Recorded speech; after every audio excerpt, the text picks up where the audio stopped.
Calvin Brooks stepped out onto his front porch just as the soft morning sun warmed the quiet street, the kind of peaceful suburban scene that usually made him pause and breathe it in. He was dressed carefully, just as he always was when heading to anything important. A pressed coat, clean shoes, a tie knotted with quiet pride. Because today's community meeting mattered. It represented years of volunteer work, mentoring kids, helping families, and building something good in a neighborhood he loved. The air was crisp, carrying the smell of fresh lawns and autumn leaves. Bicycles lay scattered on driveways where children had ridden late the night before, and small flags fluttered gently from porches, symbols of a calm routine that rarely changed. Calvin walked down his path with steady steps, his folder tucked under his arm, thinking about signatures he needed and people he planned to thank for their support. As he reached the sidewalk, the low rumble of an engine drifted up the street. A patrol car rolled slowly behind him, tires whispering against the pavement. Calvin didn't turn around right away. He had learned over the years not to react quickly, not to show fear, not to do anything that could be misunderstood. Police cars passed through the neighborhood often, and most of the time it meant nothing at all. He kept walking, posture calm, breathing even, telling himself it was just another morning. But the car didn't pass. The engine suddenly surged, loud and sharp, shattering the quiet like breaking glass. Doors flew open with metallic bangs. Heavy boots hit the pavement fast and hard. "Stop right there," a voice shouted. Before Calvin could fully turn, weapons were already raised. Commands poured out over one another. Hands up, don't move, drop what you're holding, turn around, each order crashing into the next with no space to obey them properly. His heart slammed against his ribs, but he forced his hands into the air slowly, the folder slipping from his fingers and landing near his shoes.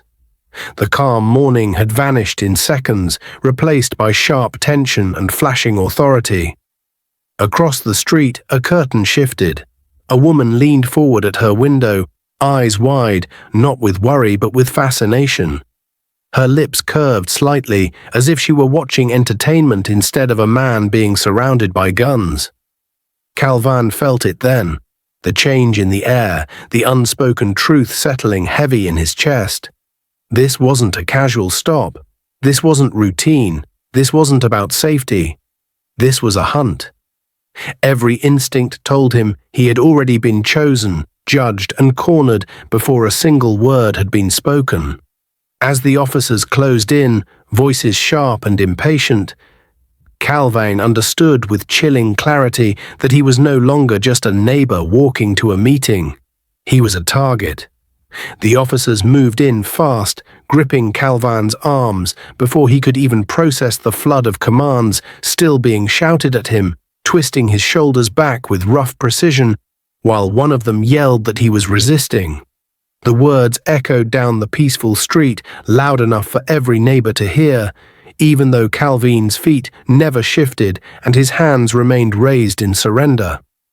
Pain shot through his joints as his body was forced forward against the hood of the patrol car, the cold metal pressing into his chest while gravel bit into his palms. His folder burst open on the ground, papers lifting into the breeze like frightened birds, months of careful work scattered and trampled as if it meant nothing. More sirens wailed in the distance, arriving like backup for a battle that never existed. Lights flashing dramatically to create a scene of danger where there was none. The woman from across the street stepped onto her porch, clutching her phone and calling out loudly about how scared she had been. Thanking the officers for protecting everyone, painting Calvin as a threat with trembling words that sounded rehearsed. Phones appeared from windows and driveways, capturing the moment while officers tightened cuffs painfully around Calvin's wrists and repeated their accusations for the audience. The peaceful neighborhood transformed into a stage where authority performed strength and humiliation played its role perfectly. Calvin tasted blood where his lip had split against the car, yet he stayed calm, knowing any reaction would be twisted into proof of guilt. He realized the truth no longer mattered here. What mattered was the story being written in real time, a story where he was dangerous, disobedient, and deserving of force. Inside the station, fluorescent lights buzzed overhead as officers typed reports with confident hands, turning silence into aggression and compliance into violence through neat official language. Calvin sat with aching wrists while they laughed quietly, already certain their version would be believed. Hours passed without water, without answers, without dignity. Then the door opened and an elderly woman walked in with calm authority, carrying folders and a phone held steady. She introduced herself as a neighbor and placed video evidence on the desk. Footage showing Calvin standing still, hands raised, obeying every command while officers shouted lies into the air. Timestamps glowed clearly on the screen, moments impossible to deny. The room shifted instantly. Smirks disappeared, voices lowered. For the first time, power hesitated. Calvin watched fear replace confidence as the officers realized someone had witnessed everything and preserved it carefully. Phone calls were made in rushed whispers. Supervisors appeared. The atmosphere thickened with unease. Calvin was allowed to make a call, and with shaking fingers he contacted a federal civil rights office, calmly explaining what had happened, while eyes burned into his back. Within minutes, the tone of the building changed again, as words like investigation and evidence preservation floated through hallways. The lie that had seemed so strong only hours earlier began to fracture under the weight of recorded truth.